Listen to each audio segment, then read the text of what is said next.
as hundreds of thousands of Gazans return to their demolished homes following the January 19th ceasefire deal between Israel and Hamas. On Tuesday, U.S. President Donald Trump made a stunning announcement. The U.S. will take over the Gaza Strip, and we will do a job with it, too. Trump went beyond the suggestion he made last month to relocate Gazans to other countries, including Jordan and Egypt. He wants to develop the area into what he calls the Riviera of the Middle East. Everybody I've spoken to loves the idea of the United States owning that piece of land, developing and creating thousands of jobs with something that will be magnificent in a really magnificent area that nobody would know. Nobody can look because all they see is death and destruction and rubble. Trump made the announcement as he hosted Israeli Prime Minister Benjamin Netanyahu at the White House. I've said this before. I'll say it again.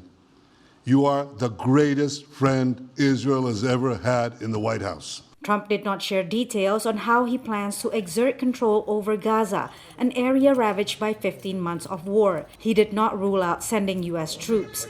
And it's unclear how occupying Gaza would fit into Trump's own stated goal of expanding the Abraham Accords to include Riyadh. He brokered the deal that normalized ties between Israel and Arab countries in 2020. Saudi Arabia has said it would only agree to recognize Israel if the Gaza war ends and Palestinians have a path to statehood. Shuffling them out of Palestine into neighboring countries is not a particularly auspicious start. So I think it's going to have quite a pronounced effect. Having said that, we don't know. As with so many things about President Trump, we just have to wait and see. Trump's announcement on Gaza is his latest signaling of expansionist ambitions, following his statements to acquire Greenland from Denmark, take over the Panama Canal, and absorb Canada. Ahead of his meeting with Netanyahu, Trump also directed the restoration of his maximum pressure campaign on Iran to prevent it from getting a nuclear weapon.